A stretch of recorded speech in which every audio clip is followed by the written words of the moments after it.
नौकार मंत्रનું સ્મરણ કરીએ સમૂહ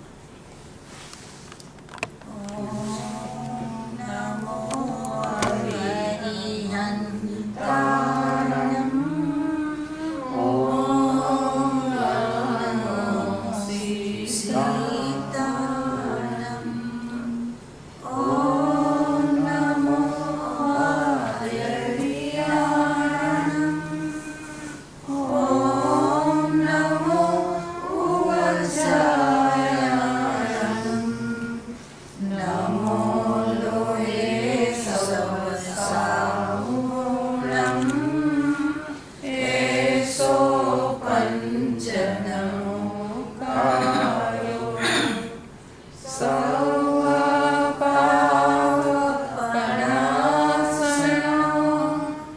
મંગલાનંચ સૌવેશિમ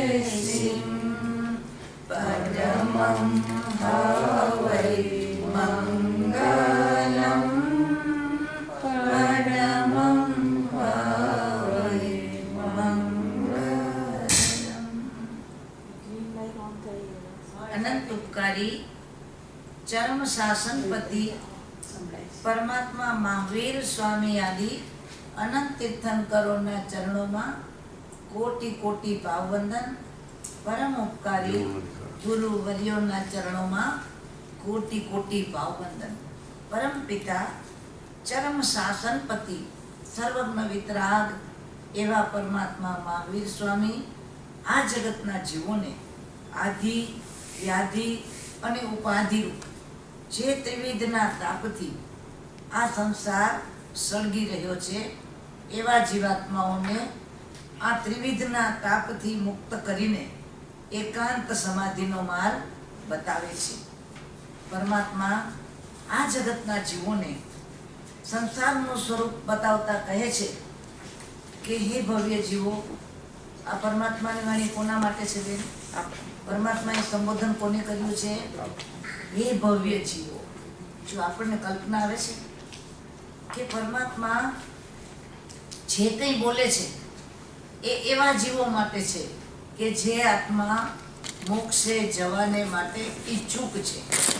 પરમાત્મા એ ઘણા કહે ને કે ધર્મને જરા શું બનાવવો જોઈએ? પ્રેક્ટિકલ, કે જેથી કરીને બધા જીવો ધર્મ કરતા થઈ જાય.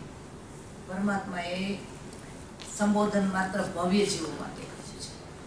ધર્મને ગમે તેટલો પ્રેક્ટિકલ બનાવવા જાય, ગમે તેટલો નીચો ઉતારીએ તો પણ અભવ્ય જીવને, મિથ્યા દ્રષ્ટિ જીવને એ સ્પર્શવાનું જ નથી. એટલે એવું જરૂરી નથી કે ધર્મનું સ્તર આપણે જગતને માટે થઈને નીચું ઉતારીએ. ધર્મ જે છે, જેવો છે, જેમ છે એ માત્ર જગતનું સ્વરૂપ છે, વિશ્વની વ્યવસ્થા છે. ધર્મ એ તત્વ છે, એને ચઢાવવાનું કે ઉતારવાનું ક્યારેય જરૂરી બન્યું નથી. એટલે પરમાત્માનું સંબોધન પણ આ જગતના બેઠેલા જીવો, સંવત્સરણમાં આવેલા જીવો, અભવ્ય પણ હોય, મિથ્યા દ્રષ્ટિ પણ હોય, પરંતુ પરમાત્માનું સંબોધન અહોભવ્ય જીવો. એ સંબોધન શું સૂચવે છે કે પરમાત્મા તીર્થંકર જે સત્ય વચન વાણી બોલનારા છે, 34 પ્રકારના અતિશય અને 35 પ્રકારની સત્ય વચન વાણી, એવા સર્વજ્ઞ કેવડી છતાં પણ એની વાણી બધા જ જીવોને રૂચે એ સંભવ નથી. એટલે પરમાત્માનો બોધ એવા જીવો માટે છે કે જે જીવોને આ સંસાર અસાર લાગ્યો છે. અસાર લાગ્યો અને છોડ્યો એવું બધા માટે નથી, પણ માન્યતામાં શું બેઠું છે કે આ સંસાર અસાર છે. તો પરમાત્મા એવા જીવાત્માઓને શબ્દનો શક્તિપાત કરે છે. પરમાત્માની વાણી, પરમાત્માનો આગમ એટલે શું? શબ્દનો શક્તિપાત. જગતના દર્શનોમાં કેટલીક જગ્યાએ એવું જોવા મળે છે કે ગુરુ પાસે જઈ અને શું કરાવે? શક્તિપાત કરાવે. એટલે કે ગુરુની પ્રાણ શક્તિ જ્યારે શિષ્યના મસ્તકે ગુરુનો હાથ આવે એ વખતે ગુરુ એના ઉપર જે આશીર્વચન કહે છે એની અંદરમાં માત્ર શબ્દ નથી હોતા, પણ શું હોય છે? પોતાની પ્રાણ શક્તિનો પણ એની અંદરમાં પ્રભાવ હોય છે. આપણે ગુરુમુખે પ્રત્યાખ્યાન કરીએ છીએ, ગુરુમુખે માંગલિક સાંભળીએ છીએ, ગુરુમુખેથી વાણી સાંભળીએ છીએ. એનો પ્રભાવ કંઈ વિશેષ આપણને લાગે છે કે નથી લાગતો? જો એવું ન હોય તો દેવલોકના દેવતાઓ, જેમના દેવલોકો મનુષ્ય ક્ષેત્રથી અસંખ્યાતા યોજન દૂર છે. મનુષ્ય ક્ષેત્ર તીર્છાલોકમાં છે અને દેવતાના દેવલોક, વૈમાનિક દેવલોક એ કેટલા દૂર છે? અસંખ્યાતા યોજન. આટલા અસંખ્યાતા યોજન જેના દેવલોક દૂર છે અને છતાં પણ એ દેવતાઓ બધા જ પરમાત્માની વાણી સાંભળવા ક્યાં આવે છે? મનુષ્ય ક્ષેત્રમાં આવે છે. અને જ્ઞાનીઓ બતાવે છે કે મનુષ્ય ક્ષેત્ર કે જેની દુર્ગંધ કેટલા યોજન ઉછળે છે? 500 યોજન. આપણે કોઈ ગટર પાસેથી, કોઈ કતલખાના પાસેથી, કોઈ એવા સોડિયમ વગેરે નાખે, કોઈ એવા સલ્ફ્યુરિક એસિડ વગેરે બનતા હોય એવી કોઈ ફેક્ટરી પાસેથી કેમ પસાર થતા હોય તો એ વખતે આપણને શું આવે? એની સ્મેલ આવે છે, એની દુર્ગંધ આવે છે. તો જ્ઞાની કહે છે કે જેવી રીતે દુર્ગંધમય પદાર્થની પાસેથી પસાર થનારને એની દુર્ગંધ આવે છે, એવી જ રીતે આ મનુષ્ય ક્ષેત્ર એટલે તિર્છો લોક, તિર્યંક લોક, એની અંદર જીવનારા બધા જ જીવો વનસ્પતિથી માંડીને પંચેન્દ્રિય સુધીના, એટલે કે પંચમહાભૂત, 5 સ્થાવરકાય, બેન્દ્રી, તૈન્દ્રી, ચૌરેન્દ્રી, પંચેન્દ્રિય, આ બધા જ જીવો ઔદારિક શરીરધારી છે. કેવા છે? ઔદારિક શરીર છે. અને ઔદારિક પૂતગલનો સ્વભાવ શું છે? સળી જવું, ગળી જવું. બરાબર ને?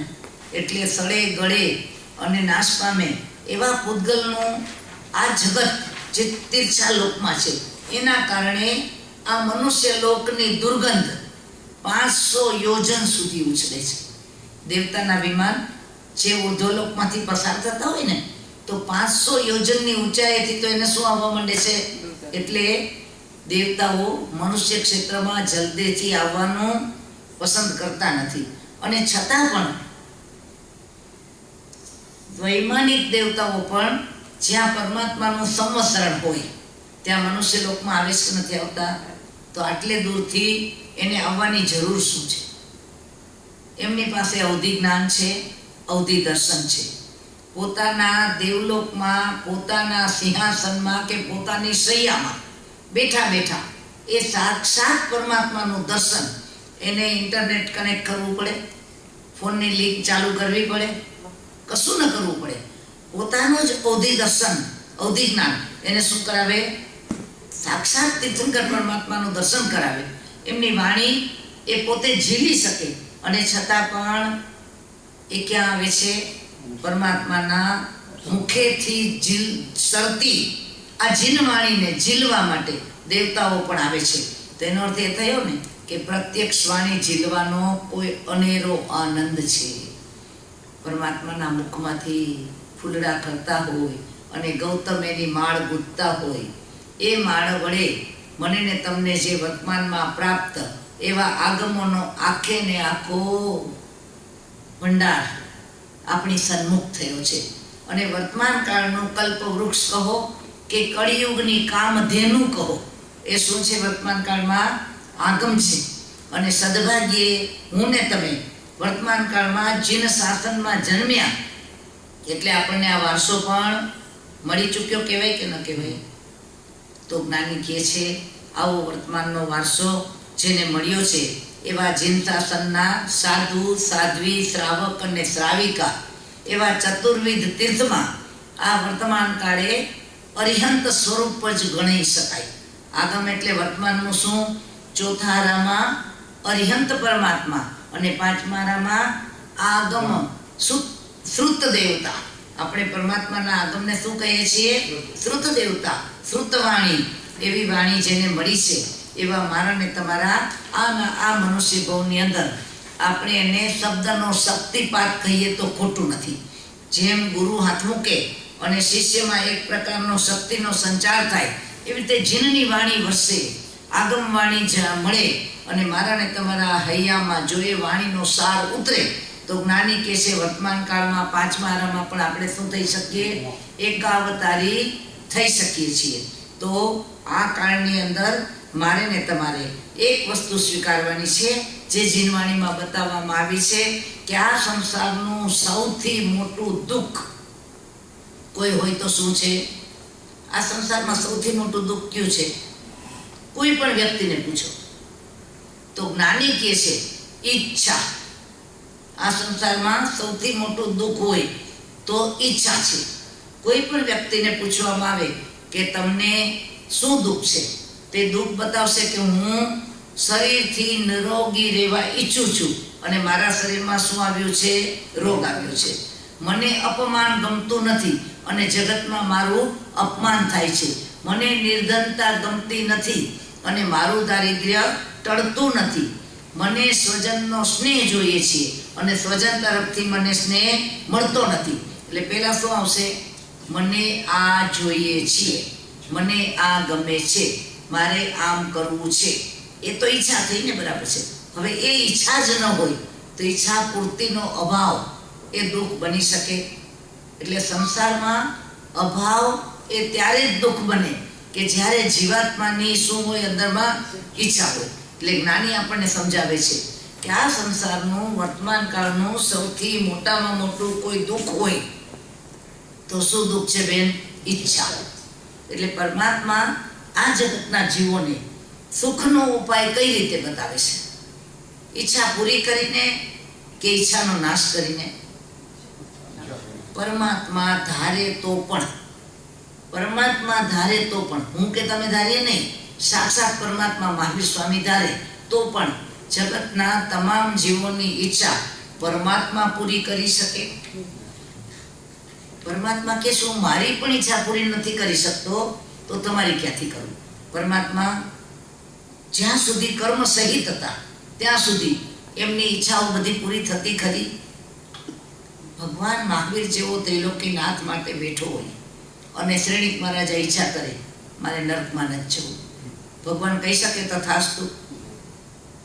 ન કહી શકે. એટલે જ્ઞાની કહે છે કે આ સંસારની એક પણ ઈચ્છા પૂરી થવી કે અધૂરી રહેવી એ કોના ઉપર આધારિત છે? પુણ્ય અને પાપ ઉપર આધારિત છે. તો પરમાત્મા મને ને તમને પુણ્ય પેદા કરીને ઈચ્છા પૂરી કરવાનો માર્ગ બતાવતા નથી. કારણ કે પુણ્ય ગમે તેટલું આપણે પેદા કરીએ, પ્રગટ કરીએ તો પણ એ પુણ્યને શું હોય છે? અંત હોય છે. અનંત નથી. પુણ્ય કદી અનંત ન હોય પણ દુઃખ અનંત છે. કેવી રીતે અનંત છે? કે પુણ્યનો ઉપભોગ કરીને પણ આખરે તો શું આવવાનું છે? દુઃખ આવવાનું છે. એટલે પરમાત્મા જગતના જીવોને આ સંસારનું એકમાત્ર દુઃખ ઈચ્છા બતાવે છે. અને પરમાત્માની વાણી સંસારના દુઃખના નાશ રૂપે ઈચ્છા નાશનો માર્ગ બતાવે છે. આગળ આપણને સુખનો માર્ગ બતાવે તો કેવી રીતે બતાવે? ઈચ્છા નાશ કરીને બતાવે. અને આ સંસારનું સૌથી મોટું પાપ હોય તો કયું છે? આગમકાર કહી ગયા છે કે આ સંસારનું સૌથી મોટું દુઃખ એટલે ઈચ્છા, સૌથી મોટું પાપ એટલે સુખના સાધનોની વૃદ્ધિની ભાવના, સંસારના સુખની વૃદ્ધિની ભાવના. અને આ સંસારનું એક પણ સુખ એવું છે કે જે આરંભ અને સમારંભ વિના પ્રાપ્ત થાય. એટલે જ્યાં સુધી જીવાત્માને ઈચ્છાઓ છે ત્યાં સુધી એ ઈચ્છાઓ વડે સંસારનું સુખ પ્રાપ્ત કરવાના માટેના આરંભ સમારંભો કરવા જ પડે. અને પરમાત્મા કહે છે આરંભ સમારંભ વડે કદી પણ સુખની પ્રાપ્તિ થઈ આભાસ થાય. જરૂર એક પળભરને માટે આપણને એવો આભાસ થાય કે હવે શું થઈ ગયું, મારી ઈચ્છા પૂરી થઈ ગઈ. પણ એ ઈચ્છા પૂર્તિ કેટલો વખત રહેવાની? એ પુણ્યનો પડછાયો એક પળમાં અદ્રશ્ય થઈ જાય. છતાંય જ્ઞાની કહે છે કે આ સંસારમાં જેણે ધર્મરૂપી સૂર્યને સામે રાખ્યો, જો આપણો પડછાયો જોતો હોય તો આપણે શું રાખવું પડે બેન? પ્રકાશ સામે રાખવો જોઈએ. શું ધર્મરૂપી સૂર્ય સામે હોય તો પુણ્યનો પડછાયો પડ્યા કરે. શું થયા કરે? પુણ્યનો પડછાયો રહ્યા કરે. એટલે પરમેનન્ટ સુખ માટે તો પુણ્ય પણ છોડવું પડે. પણ વર્તમાનમાં થોડી ઘણી પણ પ્રાપ્તિ કરવી હોય ધર્મ વગેરેની, તો એના માટે જે માર્ગ બતાવ્યો છે એની અંદર પણ ધર્મરૂપી સૂર્ય સામે રાખવાની વાત કરે છે. તો આ સંસારમાં સુખની વૃદ્ધિ કરવા માટે ભોગ ઉપભોગ નહીં, પણ ધર્મરૂપી સૂર્ય સામે રાખવાથી જીવાત્માનો અનંત સુખ તરફનો પ્રવાસ ચાલુ રહી શકે છે. ને સૌથી મોટું બંધન હોય તો કયું બંધન છે બેન? આ સંસારમાં બંધન કયું? બંધન કોણ છે બેન? માતા પિતા બંધન છે, પતિ પત્ની બંધન છે, સંતાન બંધન છે, પરિગ્રહ બંધન છે. શું બંધન છે? રાગ બંધન છે. બરાબર ને બેન? તો પરમાત્મા કહે છે તારે માતા પિતા છોડવા, પતિ પત્ની છોડવા, સંસારના ભાવો છોડવા, બાળકો છોડવા. આ તો નિમિત્ત બતાવ્યું. શું બતાવ્યું? આના વડે તારી અનાસક્તિ વ્યક્ત થાય છે, પણ ખરેખર પુરુષાર્થ ક્યાં કરવાનો છે? રાગ છોડવામાં. એટલે સૌથી મોટું દુઃખ ઈચ્છા, સૌથી મોટું પાપ સુખના સાધનોની ઝંખના, અને સૌથી મોટું બંધન રાગ, અને સૌથી મોટો રોગ હોય તો કોણ છે? આ સંસારમાં સૌથી મોટો રોગ હોય તો કયો રોગ છે? જન્મ. આ સંસારનું સૌથી મોટું કોઈ પણ એકમાત્ર અનારોગ્ય એટલે કે રોગ હોય તો એ છે જન્મ. એટલે અજન્મા બનવું એ જ શું છે? પરમાત્માની આજ્ઞાનો સાર છે. જીવાત્મા અજન્મા બને તો એના જીવનની અંદર આદિ વ્યાધિ ને ઉપાધિનો પછી કોઈ અવકાશ જ રહેતો નથી. તો આવા આદિ વ્યાધિ ને ઉપાધિના નાશ રૂપ અને સમાધિની પ્રાપ્તિ રૂપ જે જીનમાર્ગ છે, એ જીનમાર્ગ પરમાત્માએ આપણને ચોથા આરામાં પ્રરૂપ્યો છે. પણ આજે પાંચમા આરામાં પણ આગમ સ્વરૂપે એ આપણી સાથે છે. એટલે પરમાત્મા મને ને તમને કહે છે કે ધર્મ જો પ્રતિકૂળતામાં એ કરવાનો જ હોય તો અનુકૂળતામાં આપણે કેમ કરતા નથી? ધર્મ ક્યારે કરવાનો હોય? ગમે તેવી પ્રતિકૂળતા હોય તોય ધર્મ છોડવાનો તો ન જ હોય ને. તો આજે અનુકૂળતા છે કે નથી આપણને? આજે આપણા હાથ પગ ચાલે છે, આપણી પાંચે ઇન્દ્રિયો પણ સલામત છે. આજે આપણા સંજોગ અનુકૂળ છે. આપણે એવા કાળમાં જીવીએ છીએ કે જ્યાં આપણને સાધનો પણ ઉપલબ્ધ છે, અને વળી મગજ પણ બુદ્ધિ પણ અત્યારે વર્તમાનમાં આપણને સાથ આપે છે. તો પણ જ્ઞાની કહે છે કે આવું બધું ન હોય ત્યારે પણ ધર્મ તો છોડવાનો નથી. તો પ્રતિકૂળતામાં ધર્મ કરવાનો હોય તો અનુકૂળતામાં કરતા નથી. અસાતામાં પણ ધર્મ કર્યા વિના મોક્ષ નથી, તો સાતામાં શા માટે કરતા નથી? છેલ્લા શ્વાસે જ્યારે દેહ છૂટશે એ વખતે શરીરમાં આટલી અત્યારે વર્તમાનમાં સાતા છે એટલી સાતા હશે, એનું કોઈ બોન્ડ, એની કોઈ ગેરંટી, એની આપણને ખાતરી કોઈ આપી છે? તો ત્યારે પણ ક્ષમતા રાખવી પડશે કે નહીં રાખવી પડે? તો જ્ઞાની કહે છે અસાતામાં ધર્મ કરવો જ પડશે, તો સાતામાં કેમ કરતા નથી? તો જ્ઞાની વર્તમાન કાળમાં કહે છે કે દુઃખમાં એ ધર્મ કરવાનો જ હોય તો સુખમાં કેમ કરતા નથી? અશક્તિ બતાવતા આપણી આસક્તિ વધતી જશે. આપણે કહીએ ને કે આજે અમારી અશક્તિ છે, આજે અમારાથી આ થતું નથી, તો એમાં શું વધશે? આપણું અશક્તિ બતાવતા આસક્તિ વધતી જશે, અને પુણ્ય ઘટતા પાપ વધતા જશે. આપણે ધર્મના આધાર નહીં લઈએ તો પુણ્ય ઘટતા પાપ વધતા જશે, અને ધર્મમાં સાથ આપનારા પણ પાંચમા આરામાં ઘટતા જશે. તમે વિચાર કરજો બેન, આજે એક સમય એવો છે કે ધર્મ કરવાની આપણે જ્યારે સાથની માગણી કરીએ ને તો 5 જણા તૈયાર થતા હોય, પણ સંસારના કામમાં જવું હોય તો કેટલા જણા તૈયાર થઈ જાય? 50 જણા તૈયાર થઈ જાય. આજે વર્તમાન કાળમાં અત્યારે આપણે તમારા ઘરે ભજન એટલે કે ભક્તિ રાખો, જાપ રાખો, બીજી કઈ સ્વાધ્યાયની પ્રવૃત્તિ રાખો તો ઘરે કેટલા જણા આવે? અને એ જ જગ્યાએ તમે કોઈ મનોરંજનનો પ્રોગ્રામ રાખો તો સામેથી ફોન આવે કે અમને કેમ ભૂલી ગયા તે દિવસે, અમને કેમ ભૂલી ગયા? અને આમાં તમે આમંત્રણ તો આપ્યું હોય તો પાછું પણ એમ કે જરાક રિમાઇન્ડર તો આપવું જોતું હતું ને, કારણ કે એમાં કાંઈ આપણે કેલેન્ડરમાં રાઉન્ડ ન કરી લીધું હોય. આ પાંચમો આરો પરમાત્માએ કઠિન કાળ એટલા માટે કીધો છે કે ધીમે ધીમે ધર્મ તરફનો આદર, ધર્મ તરફની ભક્તિ અને ધર્મ કરનારાઓ તરફની આપણી લાગણી, એ બધામાં શું થવાનું છે? ફેરફાર આવવાનો છે. તો હવે આપણે આ જીવનની અંદર શું કરવું છે કે પાંચમો આરો છે અને છતાં પણ મોક્ષનો માર્ગ આપણને ઉપલબ્ધ છે. તો મહાવિદેહ જોઈએ તો અહીંયા ધર્મ ગમાડવો પડશે. શું કરવું પડશે? ગઈકાલે આપણી વાત હતી કે પાંચમા આરામાં પણ પાંચમી ગતિમાં આપણે રિઝર્વેશન કરાવી શકીએ છીએ, પણ શરત એટલી છે મહાવિદેહ ક્ષેત્રના વિહરમાન 20 તીર્થંકરોના કાળમાં એન્ટ્રી પામવા માટે વર્તમાનમાં મને ને તમને જે જિનેશ્વરનું શાસન મળ્યું છે એ શાસનમાં આપણે શ્રદ્ધા કેળવવી પડશે. તો જ મહાવિદેહમાં તીર્થંકર પરમાત્માઓના શાસનમાં આપણને શું મળી શકશે? એન્ટ્રી મળશે. જે શાસન માથે હોય એની આપણી શ્રદ્ધા ન હોય, જે વીરનું છત્ર આપણી ઉપર હોય એમાં આપણો આદર ન હોય, તો જ્ઞાની કહે છે મહાવિદેહમાં આપણને એન્ટ્રી મળી શકે નહીં. તો અહીંયા ધર્મ ગમાડીએ તો મહાવિદેહમાં ધર્મ મળશે. અહીંયા 5 કે 25 વર્ષ જો ધર્મમાં લગાડીએ તો કરોડ પૂર્વનો ધર્મ મળશે. ત્યાં કેટલા વર્ષનું આયુષ્ય છે? કરોડ પૂર્વનું. તો કરોડ પૂર્વમાં ધર્મ પામવાની લાયકાત કેળવવા માટે 5-25 વર્ષ અહીંયા ધર્મ ગમાડવો પડે કે ના ગમાડવો પડે? તો આ ભવમાં પાંચમા આરામ શું કરવાનું છે? 5 કે 25 વર્ષ ધર્મને ગમતો રાખીએ. આપણને ધર્મ ન કરવાના 1000 કારણ કબૂલ, ધર્મ ન થઈ શકવાના બધા જ કારણો કબૂલ, પણ ધર્મ ન ગમવાનું કયું કારણ છે? માત્ર બુદ્ધિ. કયું કારણ છે? બુદ્ધિ વડે એક્સક્યુઝ તૈયાર કરીએ છીએ. શું કરીએ છીએ? વર્તમાન કાળમાં આપણને જે નથી કરવું, આપણે જે કરવા નથી માંગતા, એના માટે આપણી બુદ્ધિ શું તૈયાર કરી દે છે?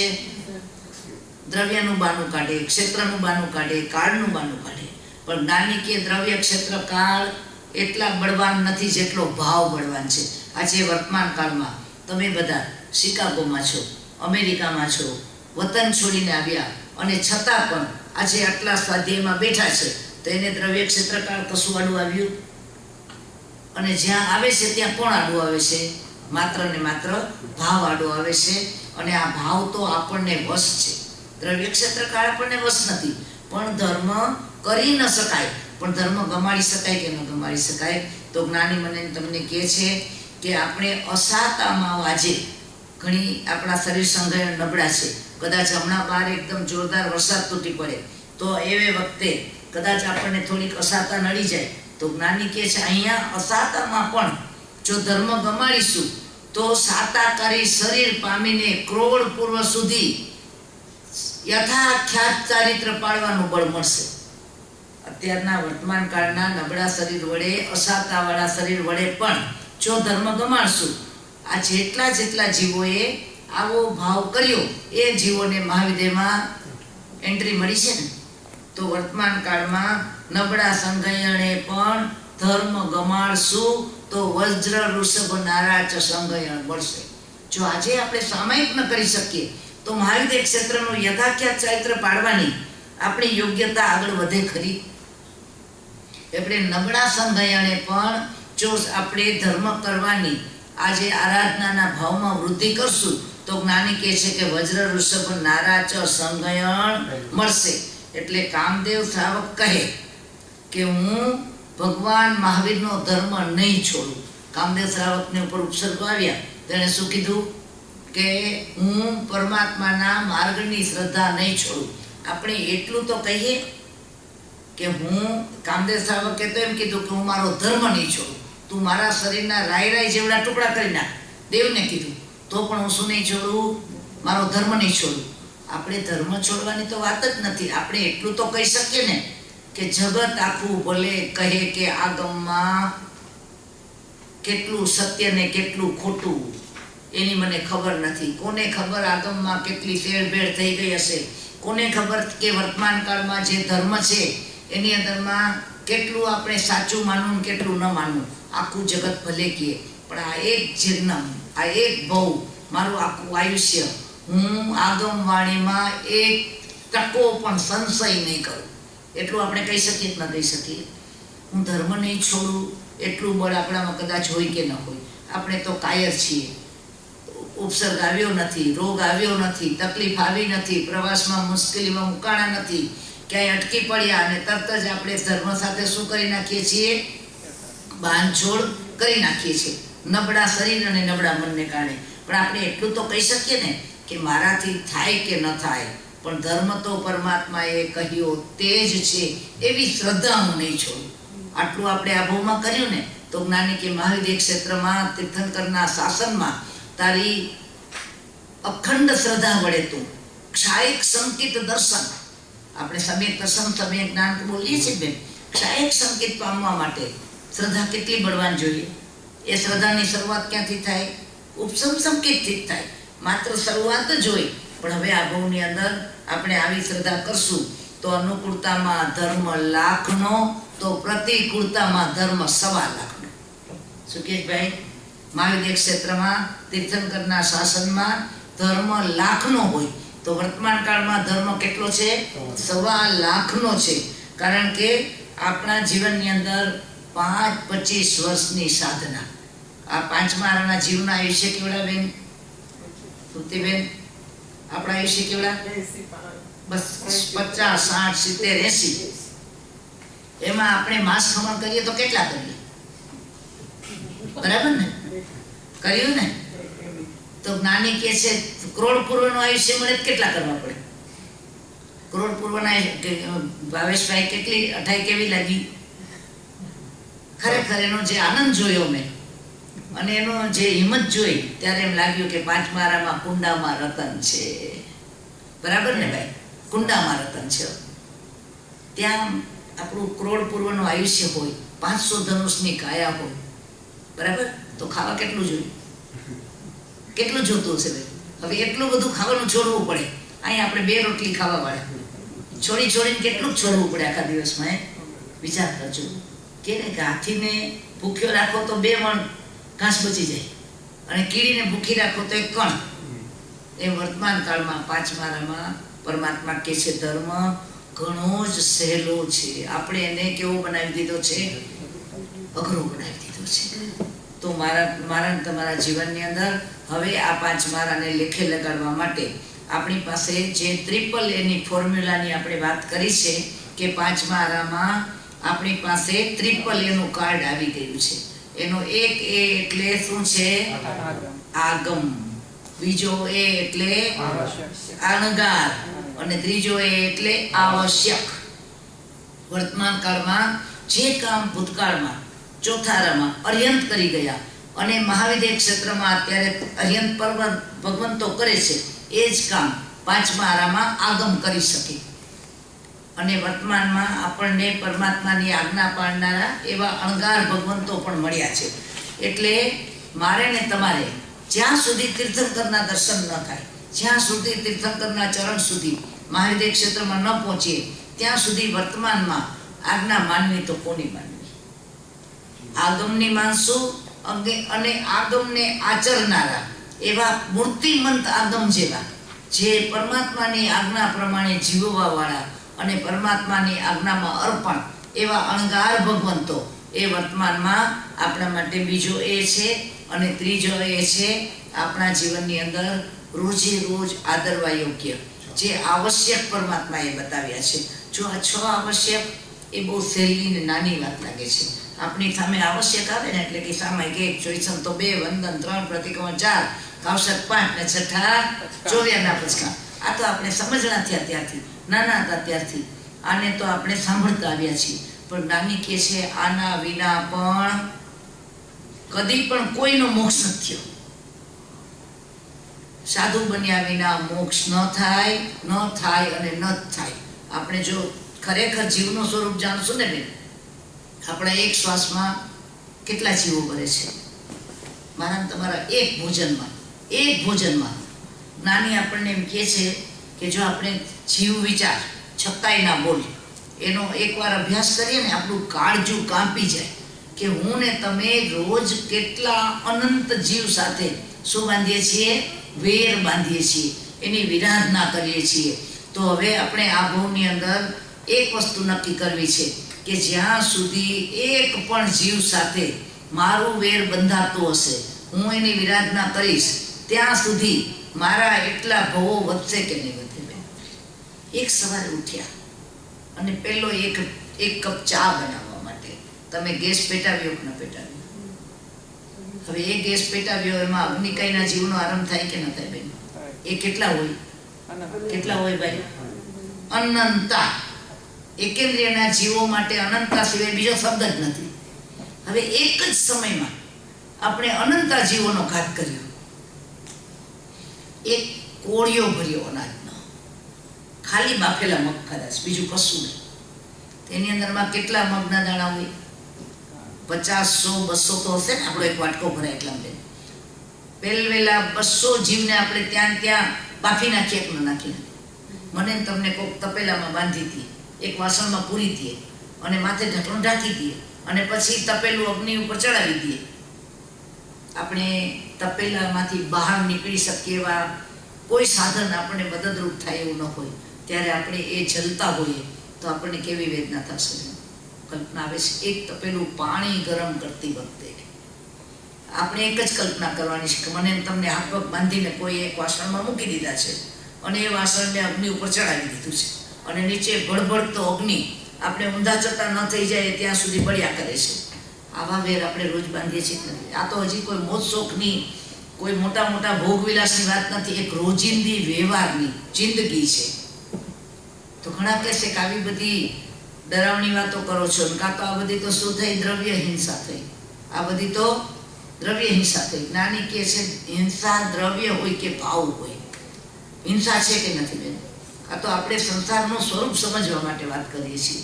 એટલે કે આપણું જીવન જ્યાં સુધી આવા વિરાધનાના માર્ગો ઉપર ચાલે ત્યાં સુધી આપણું કર્મ બંધાતું અટકે નહીં અને કર્મ બાકી હોય ત્યાં સુધી આપણો મોક્ષ થાય નહીં. સો આત્માના એક પ્રદેશ ઉપર એક પણ કર્મની રજ હોય ત્યાં સુધી આપણો મોક્ષ થઈ શકે નહીં. આ તો આપણે માનીએ જ કે નથી માનતા?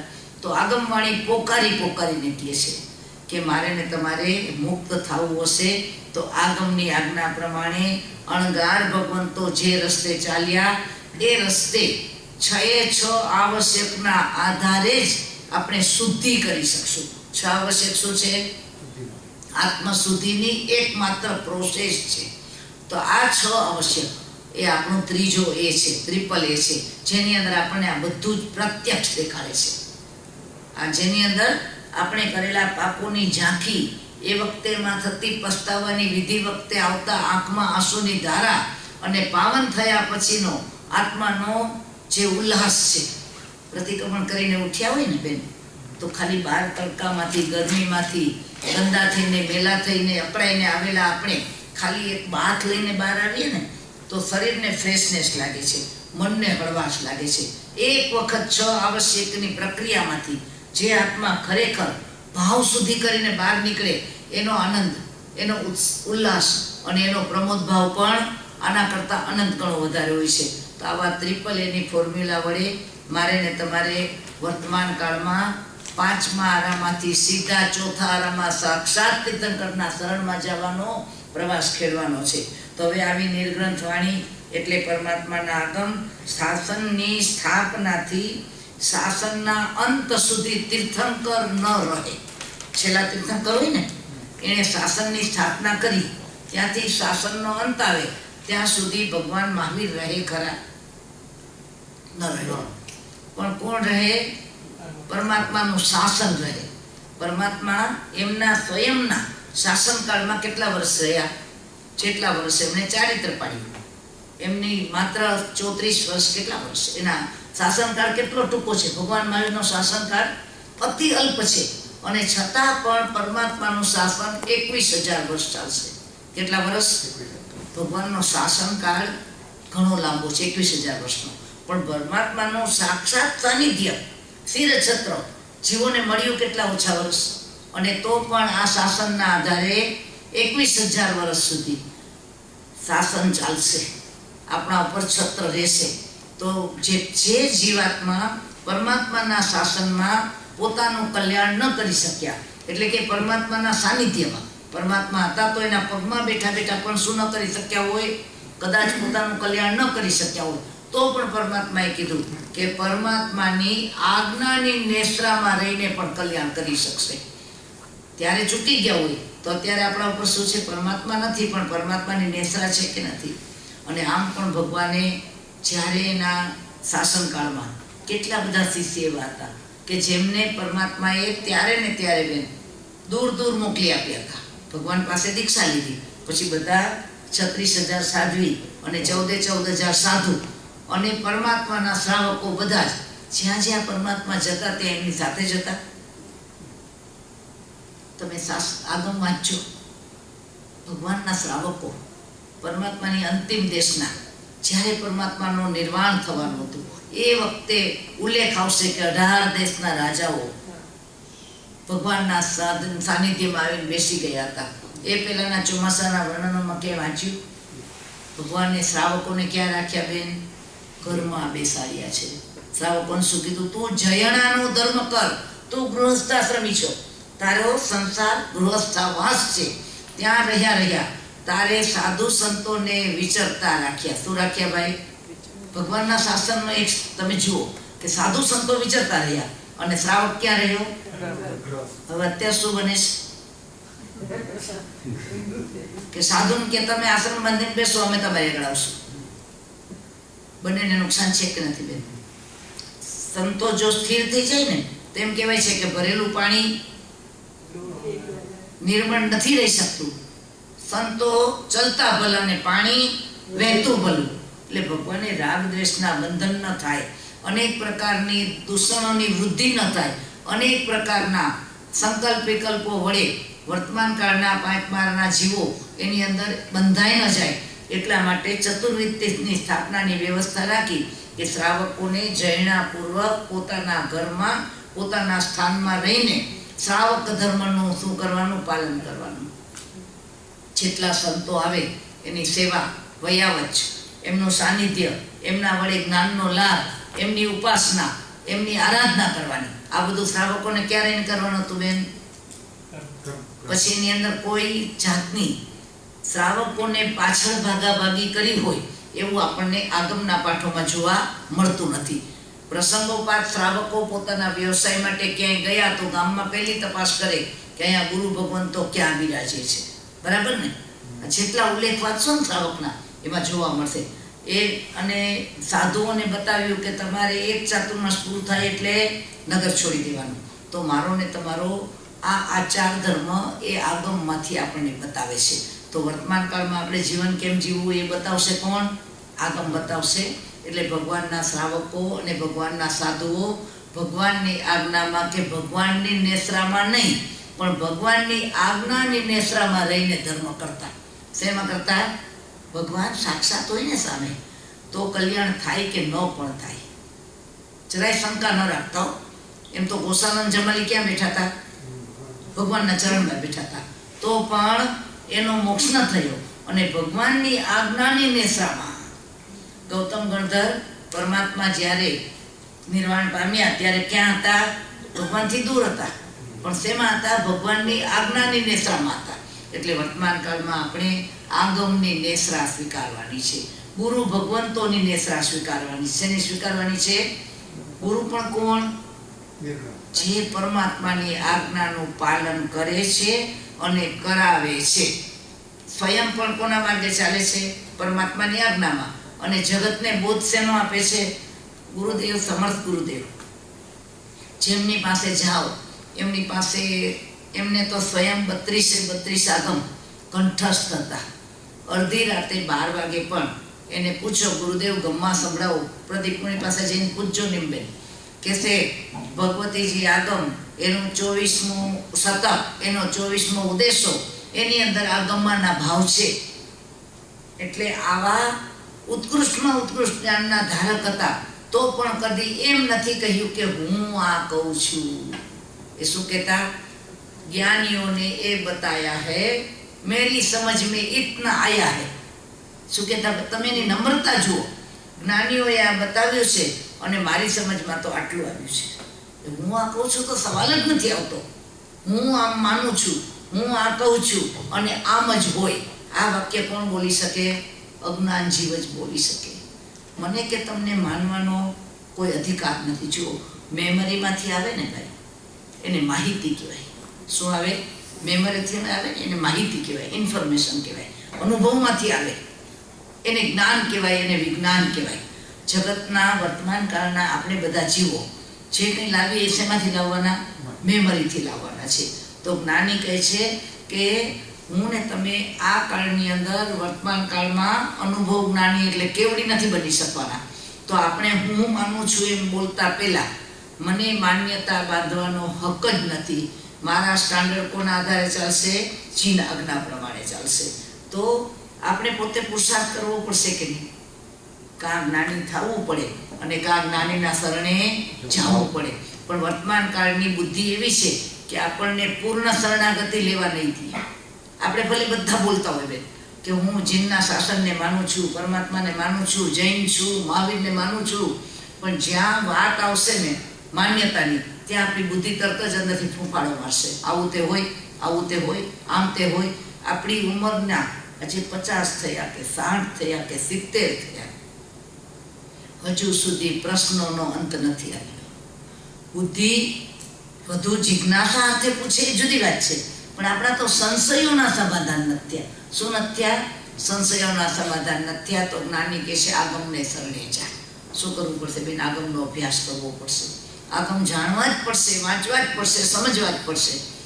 આપણને કોઈ પ્રશ્ન પૂછે, આજે આપણે આટલા લોકો બેઠા છીએ બેન, હમણાં હું તમને એક રીડલ ઉખાણું પૂછું, તમને કાનમાં કોક કહી દે એનો જવાબ અને તમે જવાબ આપી દો. તમે કદાચ આટલા બધાની વચ્ચે જવાબ આપી શક્યા એનો આનંદ લઈ શકો કે તમને ખબર છે, બરાબર? બીજાને નથી ખબર કે તમને કાનમાં કોકે કહી દીધું છે. તો જગતને કદાચ એવું લાગે કે તમને આવડી ગયું, પણ તમને એમાં શું આવડ્યું હોય? તમને આવડ્યું કંઈ? એનો આનંદ મળ્યો? પણ ધારો કે એ જવાબ તમે વિચારીને આપ્યો તો તમને કેટલું આવડી ગયું હતું? કલ્પના કરી જુઓ કે આપણે સ્કૂલમાં ભણતા ને આપણને ટીચર ક્લાસમાં દાખલાઓ પૂછતા ઊભા કરીને, ત્યારે લેખાન પલાખાને એવું કહેતા બે. એ પૂછે ઊભા થઈને કે 5 × 5 કેટલા થાય? તો આપણને આપણી ફ્રેન્ડ કે કોઈ હોશિયાર હોય ને એમને કાનમાં કહી દે 25 ને આપણે બોલી દઈએ 25. આવડી ગયું, પણ પછી ક્યાંય એપ્લાય કરી શકીએ? બીજી વખત ક્યાંય 25નો સરવાળો ગુણાકાર કરવાનો આવે 5 × 5 તો આપણને આવડે, પણ આપણે જ ગોતતી હોય તો કદી ન ભૂલાય. જીવનમાં જ્યારે પણ એપ્લાય કરવાનું આવે ત્યારે આપણે શું કરી શકીએ? એપ્લાય કરી શકીએ. માટે જ્ઞાની કહે છે જ્ઞાનને પામવું પડશે. આપણે શું કરવું? માત્ર જાણી નથી લેવું.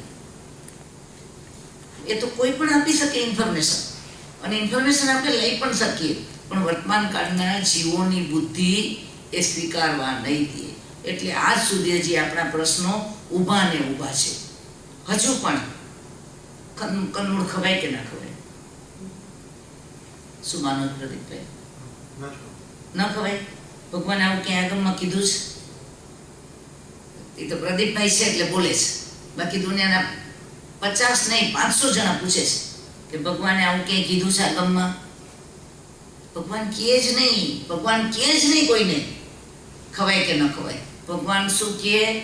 આનું આ ફળ છે ને આનું આ ફળ છે. શું બતાવ્યું ભગવાને? ભગવાન આદેશક નહોતા, ઉપદેશક હતા. શું હતા? ભગવાન આદેશક નથી, ઉપદેશક છે. ભગવાને સ્વરૂપ બતાવ્યું. ભગવાને જગતના જીવોને બોધ આપ્યો છે, આજ્ઞા નથી કરી. બોધ પરિણમવો જોઈએ, બોધનું અર્થઘટન થવું જોઈએ, બોધ આપણા મનની અંદરમાં ઊંડે ઉતરી જવો જોઈએ. આજે પણ આપણને પ્રશ્ન આવશે ભાઈ, સમાધાન આપણે જ કરવું પડશે. કાલ સવારે શું કહેશે ઇન્દિરાબેન કે બટેટા અને કાંદા અને લસણ ઝાડની ડાળી ઉપર ઉગશે, એટલે જૈન બટેટા જૈન કાંદા કહેવાશે. કહેવાય? કહેવાશે નહીં? કહેવાય? આપણી પેઢી નહીં માને બેન, પણ બાળકોને સમજાવવા પડશે ને. તો કેવી રીતે સમજાવશું? આગમ વાંચશું, સાધારણ વનસ્પતિ કાયના લક્ષણો શું છે, ક્યાં ક્યાંથી ઉગી શકે, ક્યાં ક્યાં હોય તો પણ એ ગમે ત્યાં હોય, ડાળીની જેમ લટકતા હોય ને તો પણ એ ડાળી જ કહેવાય, એટલે કે મૂળ જ કહેવાય. શું કહેવાય? હેંગિંગ રૂટ હોય કે ન હોય? તો વળવાયો વર્ષોથી આ ઝાડ ઉપર ઉગે છે, તો એ ફળ બની ગઈ? એ ડાળી નથી બની ગઈ, એ મૂળ જ છે. કેટલું વર્ણન કર્યું છે પરમાત્મા. જીવાભિગમ સૂત્ર, પ્રજ્ઞાપના સૂત્ર, આ આગમ જો આપણે વાંચીએ આપણને એક પણ પ્રશ્ન બાકી ન રહે. હવે નવાંગી ટીકાકાર અભયદેવ સુરીજી મને ને તમને બતાવે છે કે જ્યારે એ ટીકા રચતા હતા એ વખતે જ્યારે કર્મગ્રંથ જેને આપણે વર્તમાનમાં અભ્યાસમાં લઈએ છીએ ને એ જ કર્મગ્રંથ મૂળ રૂપે આપણને ભગવતીજીના 24મા શતકના 24મા ઉદ્દેશામાં વાત કરી છે. તો કે જ્યારે હું આ નવાંગી ટીકા પૂરી કરી એ વખતે કોઈ ગાઢ જંગલની અટવીમાં એટલે કે ગાઢા જંગલની અંદર અટવાઈ ગયો હતો અને જ્યારે એમાંથી કોઈ એક કેડી મળી, એક રસ્તો મળ્યો અને આખું જંગલ કરીને હું બહાર નીકળી ગયો અને જેવી રીતે પ્રવાસીને શાંતિ થાય એવી શાંતિ આ નવાંગી ટીકાકાર અભયદેવ સુરીજી કહે છે કે મને થઈ હતી, કે હાશ બહાર નીકળ્યો. કેટલા ઊંડા રહસ્યોથી ભરેલા આ આગમો છે. આપણે પાનું ખોલ્યું નથી, આપણે એને જાણવાની કોશિશ કરતા નથી અને બુદ્ધિવાદીઓના ભ્રમમાં આવીને એની ચેલેન્જ સામે આપણે શું કરી જઈએ છીએ? ચૂકી પડીએ છીએ. કારણ કે આપણે શું નથી કર્યું? એનો વિસ્તારપૂર્વક અભ્યાસ નથી કર્યો. જગતનો એક એક પ્રશ્ન એવો છે કે જેનો જવાબ પરમાત્માએ આગમમાં આપ્યો છે. પણ સૌથી વધુ કમનસીબી આપણી છે કે આપણે બુદ્ધિશાળીઓ જગતના કેટલા બધા વિષયમાં આપણે કેટલા બધા આગળ નીકળી ગયા, પણ આપણા પોતાના આગમના પાઠો આપણે પોતે પણ શું નથી કરતા? ખોલીને વાંચતા નથી. ક્યાં સુધી પરાવલંબન રાખશું? ક્યાં સુધી આપણે બીજાના ભરોસે ચાલશું? જ્ઞાની કહે છે થોડોક પણ અભ્યાસ કર્યા વિના છૂટકો નથી. સ્વયં વાંચીએ, સ્વયં પૂછીએ, ગુરુને શરણમાં જઈને એના અર્થઘટન સમજીએ. આપણી બુદ્ધિ વડે અર્થ બેસાડ્યા ને તો આ સંસારની અંદર જેટલા પણ નિર્ણવ થયા છે. નિર્ણવ એટલે શું? જેણે પરમાત્માની આજ્ઞામાં માત્ર એકાદ કાનો, માત્ર મીંડું, પદ, અક્ષર, ગાથા કે સૂત્ર, એક આટલો જ ફેરફાર કર્યો. એ બધા જીવો ક્યાં છે? અનંત સંસારની વૃદ્ધિ કરે છે. એ જીવ દુર્લભ બોધી થાય કે ભવાંતરમાં એને બોધ મળે જ નહીં અને મળે તો અંદર ઉતરે નહીં. આ બુદ્ધિ મળી છે ને એ બેધારી તલવાર છે. કેવી છે? કરવત છે ને, જાતા પણ કાપે ને આવતા પણ કાપે. બીજા બધામાં શું છે? બે વાર ન વેતરાય, પણ કરવતનું કામ એ છે કે જાતાય કાપે ને આવતાય કાપે. એટલે જો આ બુદ્ધિને જરાક પણ અવળી ચલાવીને તો જ્ઞાની કહે છે ભવાંતરમાં અનંતો કાળ નિગોદમાં ચાલ્યા જશું. જ્ઞાના વર્ણ્ય કર્મ એટલું ગાઢું હોય કે ખાલી જ્ઞાનનો અસંખ્યાતનો ભાગ ખુલ્લો રહે. કેટલામો? અનંતનો ભાગ, અસંખ્યાતનો ભાગ. આવા ભવો કરવા પડે. આની અંદર અનંતનો ભાગ જ ખુલ્લો હોય ને એમાં કેટલો કાળ નીકળે? નિગોદના મિનિમમ ભવ કેટલા? અનંતા. 2, 5, 15 ભવ હોય ન હોય. આવું ગાઢ જ્ઞાનાવરણીય કર્મ ન બાંધવું હોય તો જ્ઞાની કહે છે કે આપણે સ્વયં આગમની અંદર આગળ વધવાનો વિચાર કરીએ તો વર્તમાન કાળે આગમ જ ભગવાન છે. જે વાતને વર્ણન શ્રી મહાવિદ્યમાં સિમંદર સ્વામી કહે એ જ વાત આગમ પંચમ કાળે કહે. બરાબર છે ને? શ્રુત કેવડી 14 પૂર્વધર ન હોય તેવા આચાર્ય પણ આગમ વડે, જે કેવડી નથી, શ્રુત કેવડી એટલે 14 પૂર્વધર નથી, એવા કેવડી પણ માત્ર મતિ શ્રુતના આધારે, મારા તમારા જેવી એક સામાન્ય બુદ્ધિ હોય તો પણ પરમાત્માની આજ્ઞાને આધારે નિગોદનું વર્ણન એવું કરી બતાવે કે ઇન્દ્ર પણ આવીને શું કહે? અહો ગુરુદેવ, જેવી વાત સિમંદર સ્વામી આગળ એમના સંવત્સરમાં હું સાંભળીને આવ્યો એ જ વાત અક્ષરશઃ આપે બતાવી છે. આવી પ્રતીતિ કરાવી શકે કે ન કરાવી શકે? તો વિશ્વાસ હોય તો આપણે આગમ પારસમણી છે, લોઢાને સુવર્ણ કરે છે. જે પરિવર્તન કેસી સ્વામી પ્રદેશીને કરાવે, જે વાત વડે કેસી સ્વામીએ પ્રદેશી રાજાનું પરિવર્તન કર્યું એ જ પરિવર્તન વર્તમાન કાળે આપણને રાય અપસરણીય સૂત્ર કરાવી શકે. શું કરાવી શકે? કેસી સ્વામીએ જે બોધ પ્રદેશી રાજાને આપ્યો એ જ બોધ અક્ષરશઃ આનંદ અને કામદેવને ભગવાન મહાવીર સ્વામીએ જે બોધ કરાવ્યો એ જ બોધ મને ને તમને ઉપાસક આગમ કરાવી શકે. કેસી સ્વામીને પ્રદેશી રાજા મળ્યા અને પરમાત્માને ગૌતમ ગણધર મળ્યા, આનંદ આદિ શ્રાવક મળ્યા. એમના વચ્ચે જે વાર્તાલાપ થયા, એમના વડે જે બોધ મળ્યો, જે શંકાઓના સમાધાન થયા, એ બધી જ વાત વર્તમાન કાળમાં આપણને કોણ આપી શકે એમ છે? બેન, આગમ આપી શકે એમ છે. જુઓ, કેસી સ્વામી પ્રદેશી રાજાને બોધ આપે છે. આ પ્રદેશી રાજા મહાક્રૂર, નિર્દય, કઠોર, મહાપાપી એવો આત્મા હતો. પણ કેસી સ્વામી એને બોધ આપ્યો અને એના ગળે શું થયું? શું સર્વ ઉતરી ગયું. અને એ જ વખતે એને માત્ર શ્રાવક વ્રત અંગીકાર કર્યું. અને શ્રાવક વ્રત અંગીકાર કર્યા પછી કેટલા દિવસ પાડ્યું ભાઈ? 39 દિવસ. 39 દિવસો. એમાં એને 13 છઠ કર્યા. તમે બધા પરદેશી રાજાના છઠ કરે છે ને તપશ્ચર્યા તરીકે. 39 દિવસમાં એને કેટલું તપ કરી નાખ્યું, એને કેટલો ત્યાગ કરી નાખ્યો, એને કેટલું જ્ઞાન કરી નાખ્યું છે. અને છતાં પણ જ્ઞાની કહે છે કે આજે પરમાત્માએ આખું આગમ રચી નાખ્યું છે. કોના નામે? આ પ્રદેશી રાજાના નામે, જેનું નામ છે રાય પશ્યણીય આગમ, રાજપ્રશ્નીય. પ્રદેશી રાજાએ કરેલા પ્રશ્નો અને કેસી સ્વામીએ આપેલા જવાબો ગજસુકુમાર માટે કે બીજા કેટલા બધા કેવડીઓ માટે એક એક અધ્યયન છે ખાલી, એટલે એક એક ચેપ્ટર છે. અને એક પ્રદેશી રાજા માટે આખું આગમ રચાઈ જાય, એક શ્રાવક માટે આખું આગમ રચાય. આજે એનો અભ્યાસ કોણ કરે? સાધુઓ. એક શ્રાવકની વાત. અને રોજ એનો સ્વાધ્યાય કોણ કરે છે? 14 પૂર્વધરો. ભગવાનના કાળમાં 14 પૂર્વીઓ હશે અને ભગવાને જે રાજપ્રશ્નની વાત કરી અને એ બધી વાતને રોજ સ્વાધ્યાય રૂપે આજે પણ વર્તમાનમાં સમર્થ ગુરુદેવ જેવા, તપસ્વીરાજ ગુરુદેવ જેવા, બીજા સેંકડો સંતો આજે રાજપ્રશ્નીયનો શું કરે છે? બેન સ્વાધ્યાય કરે છે. ક્યારેક દિમાગમાં વાત નથી સમજાતી. એક શ્રાવકની વાત અને રોજ ગોખે કોણ? સાધુઓ. શું કામ? આગમ બની ગયું. એટલે કે એમાં જે વાત છે એ વાત વડે આખો જંબુદ્વીપ છે ને, આપણો આખો જંબુદ્વીપ 1 લાખ યોજનનો છે ને બેન? કેટલો ભાઈ? 1 લાખ યોજન. હવે આ જંબુદ્વીપમાં એકમાત્ર રાજ્ય, એનો રાજા પ્રદેશી, અને એમને માત્ર 39 દિવસ શ્રાવકપણું પાડ્યું. અને એમનું 39મા દિવસે પત્નીના હાથે અપાયેલા ઝેર વડે મૃત્યુ થયું. અને ક્યાં જન્મ્યા છે ખબર છે? સૂર્યાભિમાનમાં. સૂર્યાભિમાન કેવડું? 12 લાખ યોજનનું. અને જંબુદ્વીપ કેવડો? 1 લાખ યોજન. બરાબર? કલ્પના કરી લ્યો કે 1 લાખ યોજનના આવડા મોટા જંબુદ્વીપમાં આવડા રાજ્યનો માલિક એવો પ્રદેશી એવું શું કર્યું કે 12 લાખ યોજનના વિમાનનો માલિક થઈ ગયો? પરમાત્માની વાણીની શ્રદ્ધા કરી. શું કર્યું? અને યથાશક્તિ આચરણ કર્યું, શ્રાવક પણ અંગીકાર કર્યો.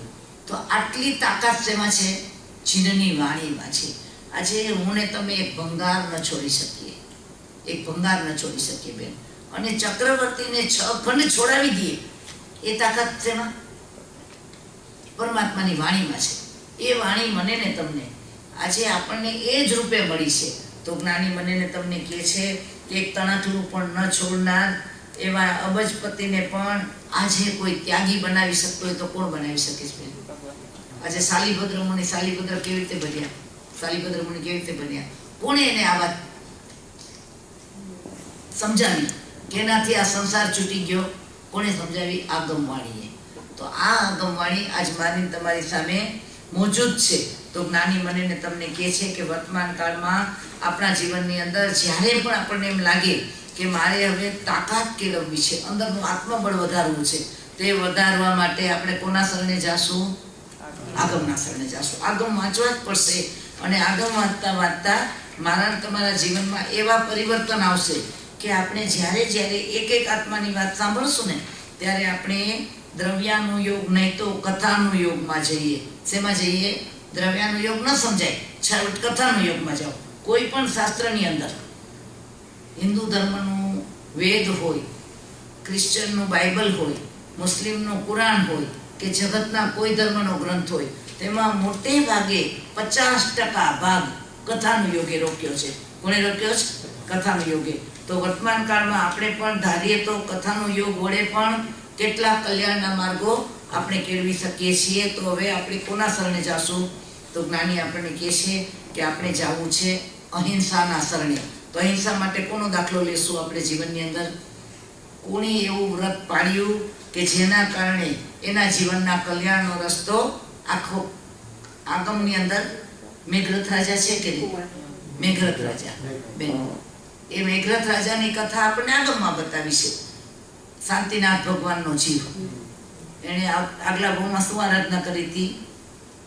પંખી જ્યારે એની પાસે આવ્યું અને એ પંખીનો જાન બચાવવા માટે પોતાના શરીરના અંગમાંથી માંસના ટુકડાઓ આપ્યા, અને એક એક ટુકડો આપતા આપતા જ્યારે વજન તો એનું વધતું જ ચાલ્યું.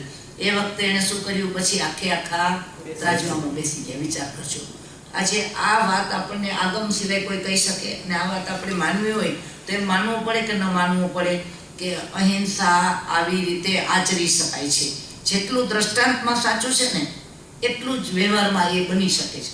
આપણે એમ બોલીએ કે તો એ બધા એ કાળના જીવો હતા, એ તો બધું આગમમાં જ્ઞાની કે છે. ના, જેટલું દ્રષ્ટાંત માટે સાચું છે એટલું જ આજે આપણે ધારીએ તો આપણા માટે પણ સાચું છે. તો સત્યવ્રતની વાત માનવી હોય, આપણે 12 વ્રત ધારવા છે ને, આગમમાંથી કેવી રીતે બળ મેળવશું? તો કે અહિંસાની વાત આવે તો આપણે શાંતિનાથ ભગવાનના ભાવ વાંચી જવાય. સત્યની વાત આવે તો મહાશતક શ્રાવકની ભગવાને ઉપાસક દશામાં મહાશતક નામના શ્રાવક બતાવ્યા છે.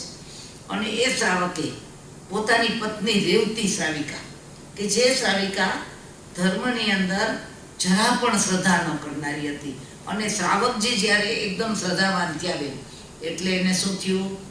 એના તરફ અભાવ થયો, અણગમો થયો. અને શ્રાવક જ્યારે પૌષધ કરીને બેસે એટલે પત્ની શું કરતા આવે? બબડતા આવે, એની તરફ નફરત કરતા આવે, અનેક પ્રકારે કર્કશ વચન સંભળાવે કે આવા તમારે બની જવું તું તો પછી મારી સાથે લગ્ન શું કામ કર્યા? તમારે સંસારમાં રહેવાની લાયકાત જ નથી, વગેરે ગમે એવા કઠોર શબ્દ કહે.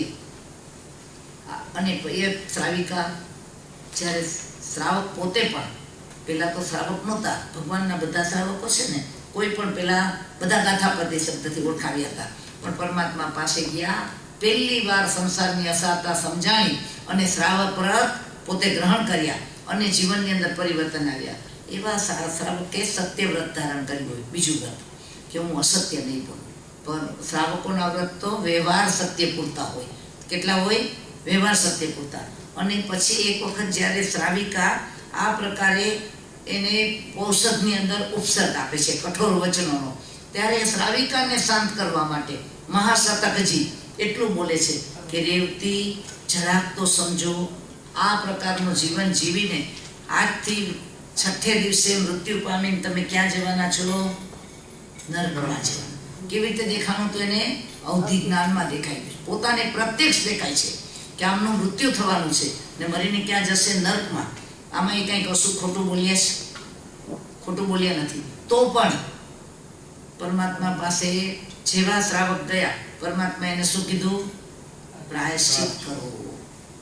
તમારા વચન સત્ય પણ કર્કશ કઠોર છે, એના કારણે જ શ્રાવિકા રેવતીને, શ્રાવિકા નહોતા મિચ્છામી દુક્કડમ, એમના પત્ની રેવતીને વેદના થઈ, આર્ત ધ્યાન થયું. એ ભયંકર, કારણ કે નર્કમાં જવાનું નામ પડ્યું એટલે માથા પીટે છે, આક્રંદ કરે છે, છાતી કૂટે છે, ભયંકર આર્ત ધ્યાન અને રૌદ્ર ધ્યાન વચ્ચે બરાબર મરણ પામીને શું ક્યાં જાય છે? નર્કમાં. તો પોતાના કર્મ વળી જવાના હતા, પણ નિમિત્ત શું બની જાય? શ્રાવકનું વચન બની જાય. એટલે વિચાર કરવો, પરમાત્મા એ કોણ કહે છે કે આ દ્રવ્ય સત્યની જ વાત છે? આની અંદર ભાવ સત્યની કેટલી ઝીણવટ છે. ગૌતમ ગણધરને પણ ક્યાં મોકલ્યા? આનંદ શ્રાવકને ખમાવવા માટે. પટ્ટધર શિષ્ય 36 ને 14, 50,000 સાધુ સાધ્વીના નેતા એવા પટ્ટ શિષ્યને એમ કે આનંદ પારનું પણ પછી કરજો. આનંદ શ્રાવક ને ગૌતમ સ્વામી છઠના પારણે છઠ, જ્યારથી દીક્ષા લીધી ને ત્યાંથી રોજ છઠના પારણે છઠ કરવા વાળા હતા. પારણું પણ કરવાની આજ્ઞા ન આપી, ગોચરી લાવીને મૂકી છે, પણ ભગવાનને ક્યાં મોકલ્યા? આજો વિચાર કરો, આ સત્યની તાકાત, આ વ્રતની આરાધના મુનિઓ અને શ્રાવકો કેવી રીતે કરે એની વાત આપણે શીખવી હોય. કદાચ સત્ય વ્રતના ભાંગા ન જાણીએ ને બેન, તો પણ એક દ્રષ્ટાંત જાણી લઈએ તો આપણને ખબર પડે કે સત્ય વ્રતની આરાધના કેવી રીતે થાય છે. તો આવી રીતે અદત્તાદાન એની વાત આવે છે. તો શ્રાવકને દેવી કુંડળ મળ્યા તો પણ એને શું કર્યું? પાછા આપ્યા. ગઈકાલે આપણે કીધું હતું ને ભાઈ કે આપણા હાથમાં અંગારો કોઈ મૂકે તો આપણે હાથ લઈ લઈએ કે મારો હાથ દાજી ગયો, પણ દેવતા આવીને કુંડળ મૂકે તો મુઠ્ઠી બંધ કરી દઈને. તો ત્યાં આપણે જો આગાર ન રાખ્યો હોય તો અદત્તા વ્રત આપણને લાગે કે ન લાગે, આપણને પરિગ્રહની મર્યાદામાં ખામી આવે કે ન આવે. એટલે જ્ઞાની આપણને કહે છે કે જીવનની અંદર બ્રહ્મચર્ય વગેરેની વાત આવે, ચોથા વ્રતની વાત આવે તો સ્થૂલીભદ્ર, નંદીશેણ આ બધાના દાખલા છે ને જી. હા, એટલે એવા કેટલા બધા દ્રષ્ટાંત છે. અને આપણે દ્રૌપદી પણ છઠના પારણે છઠ કર્યા જ્યારે એનો ધાત્રીખંડમાંથી લઈ ગયા હતા ને, તો એને કેવી રીતે બ્રહ્મચર્યની રક્ષા કરી. એ બધી વસ્તુ આપણને શેમાંથી મળશે? સ્ત્રીને પોતાનું શીલ વ્રતની મહત્તા શું છે એ સમજવા માટે જ્ઞાની આપણને કહે છે કે એક એક આગમની અંદરથી આપણે પ્રેરણા મેળવી શકશું. પરિગ્રહ પરિમાણ આનંદ આદિ શ્રાવકોએ પરિગ્રહને છોડ્યો નથી. બેન એને શું નથી કર્યું? કોઈ ત્યાગી થઈ ગયા હતા? ભગવાનના શ્રાવકો આગળ કેટલી સમૃદ્ધિ હતી, કેટલી સમૃદ્ધિ! 10,000 ગાયનું એક ગોકુળ, એવા 4 ગોકુળ એટલે કેટલા ગાયો થઈ? 40,000. જો વિચાર કરજો બેન, ગાયનું દૂધ લઈ લેવાથી આપણે ગાયની ઉપર અત્યાચાર કરીએ છીએ એ વાત સાચી છે, પણ જ્ઞાની કહે છે કે જો ગાયનું દૂધ લેવું એ એકલું પાપ જ હોત ને તો આનંદ વગેરે શ્રાવકોને 40,000 ગાયો જ્યારે છૂટ રાખી. આપણી પાસે 15 કર્માદાનની વાત છે. આપણું 7મું વ્રત છે ને, એની અંદરમાં 15 કર્માદાન બતાવ્યા છે. એમાં પરમાત્માએ કયા કયા વ્યવસાય ન કરે એની ચોખ્ખી વાત બતાવી છે. શ્રાવકો આ કર્મનું આદાન કરનારા, મહાપાપને નોતરનારા એવા વ્યવસાયો ન કરે. એમાં ગાય આદિના પાલનને કર્માદાન બતાવ્યું છે? નથી બતાવ્યું. કારણ કે ગાયો પ્રત્યેની ક્રૂરતા નિવારવી જોઈએ, એમાં કોઈ બેમત નથી. પણ ગાયોના આટલા બધા વાછરડાઓ, આટલી ગાયો હોય બેન, તો એને બધાના બચ્ચાઓ જન્મે પછી કોઈ મરી જાય કે ન મરી જાય, એવું બને કે ન બને? અલ્પ આયુષ્ય હોય તો વાછરડું જન્મ. હવે એ ગાયના દૂધમાં, આંચળમાં જે દૂધ ભરાઈ જાય એ દૂધ લેવું પડે કે ના લેવું પડે? હવે એ વખતે દૂધ ન લે તો ગાયના આંચળ પાકી જાય કે ના પાકી જાય? એવી રીતે ગાયોના બચ્ચાઓ જન્મે ત્યારે એના મોઢામાં જન્મથી દાંત હોય છે. માણસના બચ્ચાને હોતા નથી. ગાયને બચ્ચું જન્મે ને દાંત લઈને જન્મે છે, પછી દાંત નથી આવતા. કારણ કે ગાયોની જિંદગીનો કોઈ ભરોસો નથી. એ બિચારી ગાય બચ્ચું મૂકી અને ક્યાંય ઘાસ ચરતી હોય ને તો એકાદ શિકારી પ્રાણી આવીને એને સિંહ વાઘ ઘરે ઉઠાવી જઈ શકે છે, તો એના બધાના બચ્ચાઓ શું થઈ જાય? મરી જવા જોઈએ ને. એટલે કહેવાની વાત એ છે કે ઘણીવાર બચ્ચાઓ થોડા દિવસના થાય ને તો ઘણીવાર એ સ્વયં માતાનું દૂધ પણ છોડી દેતા હોય છે અને ઘાસ ખાવા માંડતા હોય છે. તો એવા વખતે પણ ગાયના આંચળ વગેરે ભરાઈ જતા હોય છે. એટલે કે ગાયોનું મોટું જૂથ હોય તો એમાંથી એટલું બધું દૂધ એને અનાયાસે મળી જતું હોય છે. એને બચ્ચાઓને જ ભગાવીને એના મોઢામાં જરા પણ દૂધ ન લઈને એવી રીતે જ દૂધ મેળવવું પડે એવું નથી. પણ ગાયોને માનવીય રીતે રાખીને શ્રાવકો એનું શું કરતા હતા? પોષણ કરતા હતા. હ્યુમન, ચોક્કસપણે એક માનવતાની દ્રષ્ટિએ. હવે ક્યારેય પણ ગાયોનું દૂધ આપણે બંધ કરી દઈએ. ગાયોનું દૂધ, જો હું વિગન થવાની ના નથી પાડતી બેન, કરુણાની વાત છે, કરુણા કરવા જેવી છે. પણ માનો કે આપણે દૂધ લેવાનું બંધ કર્યું તો આ કાળ, વર્તમાન કાળ ગાયોના મીટ માટે ઉછેરશે કે નહીં ઉછેરે? આપણને ગાયોનું બીફ, માંસ જોઈએ છે કે નથી જોતું લોકોને? તો એ ગાયોને પ્રેગ્નન્ટ રાખશે કે નહીં રાખે? એને બચ્ચા તો જોઈએ જ છે. તો આપણે જૈનોએ એક એવું આયોજન કેમ ન કરી શકીએ કે જેમાં ગાયોને સારી રીતે રાખવાનું ફાર્મ બને? જેવી રીતે આનંદ વગેરે શ્રાવકોએ રાખ્યા હતા એવી રીતે આપણે આપણા બાળકોને એવી રીતે તૈયાર કરો કે ગાયોને એની લાઈફ 20 વર્ષની છે. કયો કન્ટ્રી એ ગાયનો ઉપયોગ કર્યા વિના ગાયને 20 વર્ષ જીવવા દેવાની? દૂધ નહીં લે તો ગાયને ગાય બનાવવા માટે 2, 5, 6 બચ્ચા કરશે અને પછી ગાયને મારી નાખશે. એટલે સાચી પ્રેક્ટિકલ વાત એ છે કે કરુણા પણ કરીએ, ગાયો તરફ અન્યાય, અત્યાચાર એના તરફની ક્રૂરતા, આ બધું નિવારવામાં પણ આપણે યોગદાન આપવું જોઈએ. દૂધ બંધ કરી દેવું એ સારી વાત છે, પણ એની સામે સામે ગાયો તરફની ક્રૂરતા નિવારાય એના પણ પ્રેક્ટિકલ પગલાં આપણે ભરવા જોઈએ. પણ કહેવાની વાત એ છે કે અહીંયા શ્રાવકો પાસે જે મર્યાદા કરવાની વાત આવી ત્યારે આનંદ વગેરે શ્રાવકોએ પરિગ્રહનું પરિમાણ કર્યું. જૈન શ્રાવકો માટે પહેલા વ્રતમાં વીરમણમ શબ્દ છે. પ્રાણાતિપાત વીરમણમ, વૃષાવાદ વીરમણમ, અદત્તા દાન વીરમણમ, મૈથુન વીરમણમ, પરિગ્રહ પરિમાણ. શું બતાવ્યું? પરિગ્રહની મર્યાદા બતાવી છે. એટલે કે ક્યાં ફૂલ સ્ટોપ મૂકીએ કે આનાથી વધુ હવે મારે જરૂરિયાત નથી. તો જ્ઞાની આપણને કહે છે કે મને ને તમને તત્વના શબ્દોમાં સમજણ આવે નહીં તો ચરિત્રો જોઈ જવા. આગમમાંથી શું કરવું? જીવન ચરિત્રો જોઈ જવા. અને દિશાવ્રત તો આની અંદરમાં પણ એવા દાખલાઓ આપણને બતાવ્યા છે.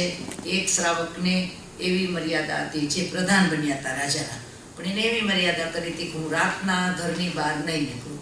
રાતના આપણે 14 નિયમ ધારીએ ને, એમાં 10મું દિશાવ્રત છે. તે દિશાવ્રતની અંદર મારે આખા દિવસમાં કેટલી દિશા ખુલ્લી રાખવી એની મર્યાદા છે. તો એણે એવી મર્યાદા રાખી હતી કે હું રાતના ઘરની બહાર નહીં નીકળું. અને એ જ દિવસે રાજાને એવી મુસીબત આવી કે કાંઈક ચર્ચા કરવા માટે એણે પ્રધાનને બોલાવવાની જરૂરિયાત ઊભી થઈ. અનિવાર્ય રીતે સંદેશો મોકલ્યો.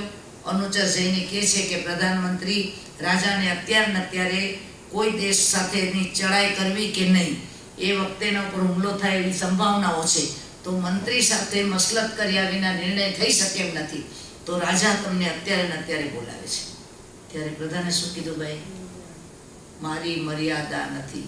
પરમાત્માની આજ્ઞાથી મેં જે વ્રત ગ્રહણ કર્યા છે એમાં મારે રાત્રિએ બહાર ન જવાનો. જો આપણે તો બધા વિકલ્પો સાથે પ્રત્યાખ્યાન લઈએ છીએ. આપણે કેવી રીતે રાખીએ છૂટ? ભાઈ, સાંજે માંડે છૂટ, હે, ગામ પર ગામ છૂટ. એટલે સાજા હોય તો છૂટ, ને માંદા હોય તો છૂટ, ને ગામમાં હોય તો છૂટ, ને પરગામ હોય. આપણે શબ્દ એવા બોલ્યો કે સાંજે માંદે છૂટ. પણ અહીંયા તો કહેવાની વાત એ છે કે શ્રાવકો એવા અઢગત વ્રતધારી હતા. આપણે એવા ન બનીએ તોય આપણે નિયમ તો લેવા પડે, ને આપણા નિયમમાં બધો જ આધાર છે કે આવું કારણ આવ્યું, રાજાની આજ્ઞા થઈ, કદાચ કોઈ ધરતીકંપ વગેરે કારણો આવી ગયા, કોઈ અનાવૃષ્ટિ અતિવૃષ્ટિના એ બધાનો આધાર છે. રાજી ખુશીથી ભટકવા નહીં જાઓ, આટલો જ નિયમ કરવાનો છે. શું કરવાનો છે? મારી મરજીથી. ગુરુદેવ જનક મુનિ એમ પૂછતા કે તમે નિશાચરો છો? શું કહે? નિશાચર એટલે કોણ? રાત્રે ફરે. એટલે એક ભૂતળાઓ ફરે કે, અને બીજા નિશાચરો ફરે, માણસ ન ફરે કે. શ્રાવક તો ન જ ફરે કે. તમે રાતના 12 વાગે લોંગ ડ્રાઈવમાં જાઓ. ખાસ કરીને ઇન્ડિયામાં તો રાત પડે ને લોકો ઘૂમવા નીકળી પડે.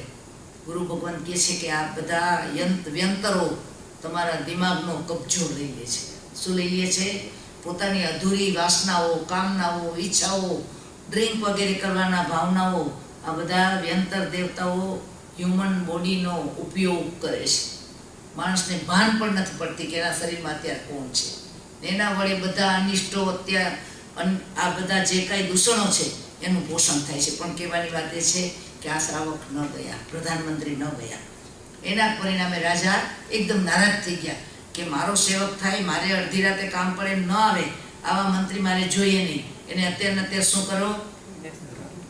એની મુદ્રા લઈ લ્યો, પ્રધાનમંત્રીનું પદ છીનવી લઉં છું. પ્રધાન તો તૈયાર જ હતા કે હું રાજાને ના પાડીશ એટલે મારું મંત્રી પદ તો જવાનું જ છે. છતાં પણ એને ધર્મમાં શું ન કર્યું? વાંચવું. અને એની મુદ્રા લેવા માટે બીજા સૈનિકો આવ્યા છે. રાજાની આજ્ઞા સંભળાવીને કહે છે કે રાજમુદ્રા પાછી આપો, કાલથી તમે હવે પ્રધાનમંત્રી પદથી હટાવી લેવામાં આવે. સ્વેચ્છાએ રાજી ખુશીથી મુદ્રા પાછી આપી. જે લેવા આવ્યા હતા ને અનુચર, એમાં એક જરા મસ્તીખોર હતો. તો એને કીધું કે આજ તો મારા હાથમાં હવે પ્રધાનની મુદ્રા છે, એટલે નિયમ એટલો જ હોય કે જેના આંગળીમાં એ મુદ્રા આવે ને એ પ્રધાન કહેવાય. રાજાની મુદ્રા ધારણ કરી લીધી રાજા કહેવાય. એટલે એને જરા નશો ચડી ગયો. એટલે 2 સૈનિકો છે, એની સાથે બીજા 2 સૈનિકો છે. એટલે પોતે મુદ્રા ધારણ કરી લીધી મંત્રીની.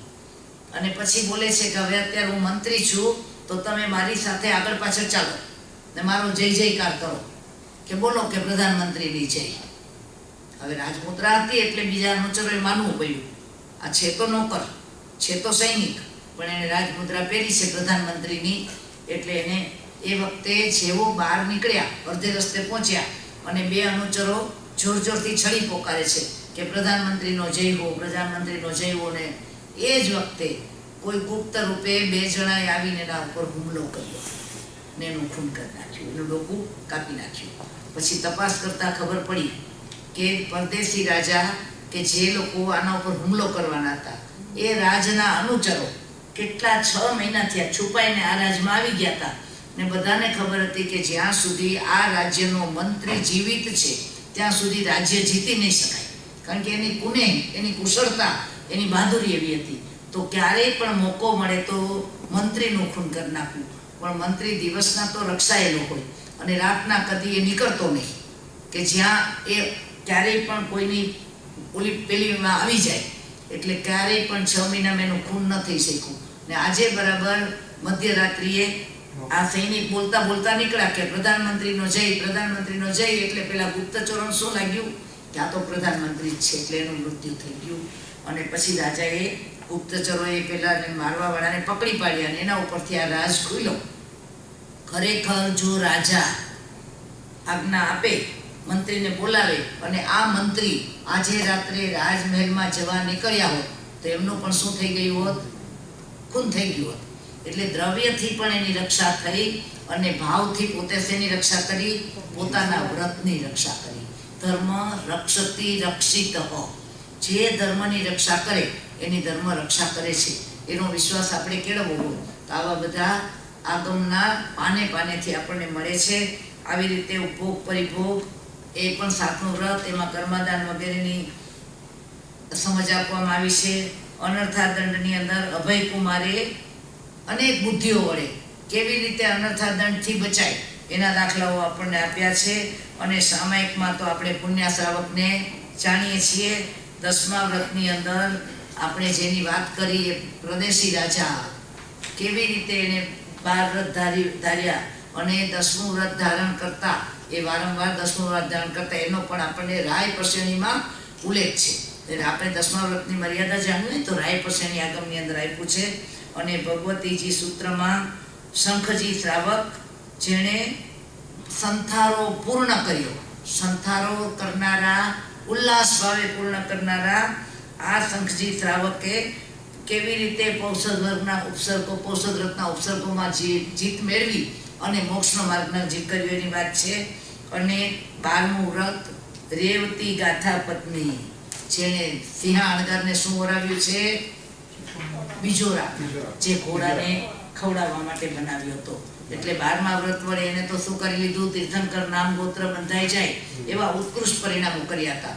એટલે આ તો આપણે માત્ર તમને એક ખાલી આપણા 12 વ્રત પૂરતી વાત કરી કે હું ને તમે જો આગમ વાંચીએ ને તો આપણે કદાચ વ્રતના ભાવો વિસ્તારપૂર્વક ન ભણ્યા હોય તો પણ આપણને એક એક આગમના દ્રષ્ટાંતોમાંથી જ શ્રાવક જીવન કેમ જીવાય, શ્રાવકના વ્રતો કેમ પાડી શકાય, એવી રીતે આપણને બધું મળે છે. તો જ્ઞાની કહે છે આગમ એ મારો ને તમારો અમૂલ્ય એવો ખજાનો છે. તો આગમના તાળા ખોલીએ અને વર્તમાનનો એકમાત્ર આધાર છે, એના આધારે એક સંબુજ કિમ નબુજ એટલો શબ્દ પડે અને ચંડકોશીઓ તરી જાય તો એ શબ્દ આજે મને ને તમને પણ સ્વેગડાંગ આગમની અંદર પરમાત્માએ બતાવ્યા છે ને. પરમાત્માને પૂછે છે કિમ નામ ઉજ્જતમ કમ્મણમ જેણાહમ દુગઈમ ન ગચ્છેજા. હે પરમાત્મા, આ સંસારની અંદર એવું કયો શબ્દ છે, એવી કઈ તાકાત છે, એવું કયું કર્મ છે કે જેણાહમ દુગઈમ ન ગચ્છેજા, કે જેના વડે હું દુર્ગતિમાં ન જાઉં. પરમાત્માને પાને પાને આવા પ્રશ્નો પૂછ્યા છે. ભગવતીજી આગમ એની અંદર 36,000 પ્રશ્નો ભગવાનને ગૌતમ સ્વામીએ પૂછ્યા. અને ભગવાનને ગૌતમ સ્વામીએ પ્રશ્ન પૂછ્યા એટલે ભગવાન માટે તો ગૌતમે હર વખતે ભંતે અહો ભંતે એમ ઉચ્ચાર કરીને ભગવાનને ભગવાન કહીને સંબોધ્યા. પણ 36,000 વખત ભગવાને ગોયમ ગોયમ ગોયમ કહીને ગૌતમને સંબોધ્યા. વિચાર કરો, એ જરૂરી હતું કે હરેક પ્રશ્નના જવાબમાં ભગવાનના મુખમાંથી ગૌતમનું નામ નીકળે?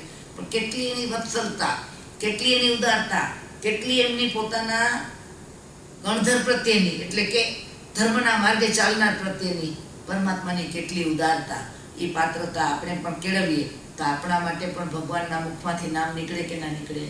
પ્રદીપભાઈ, આજે પણ મહાવિદ્ય ક્ષેત્રમાં ભગવાન એમ કહી શક્યો કે હમણાં રવિવારે તપસ્વીઓનું બહુમાન થવાનું છે, તો એવું બનશે કે સૌધર્મ ઇન્દ્ર પોતાની સભામાં કહેતા હશે કે આ ભરત ક્ષેત્રમાં, આ પાંચમા આરામાં, આવા વિદેશની ધરતી ઉપર પણ આટલા તપસ્વીઓના અત્યારે બહુમાન થઈ ગયા છે.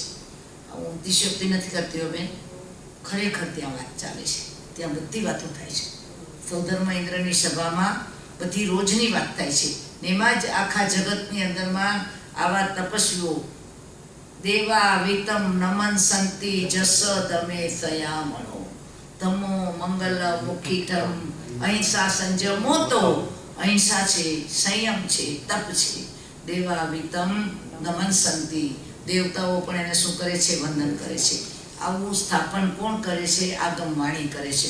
તો મારા તમારા આત્મામાં અહિંસા, સંયમ અને તપરૂપ એવા ધર્મની સ્થાપના કરવા માટે જ્ઞાની આપણને કહે છે કે આપણે એક એક આગમનું માત્ર એક એક ચેપ્ટર પણ જો આ બહુમાં વાંચી જઈએ ને તો આપણને, જેમ બહેનો હોશિયાર હોય ને, એને તમે લોકો ચોખા ચડી ગયા કે નહીં જોવા માટે કેટલા દાણા દબાવો?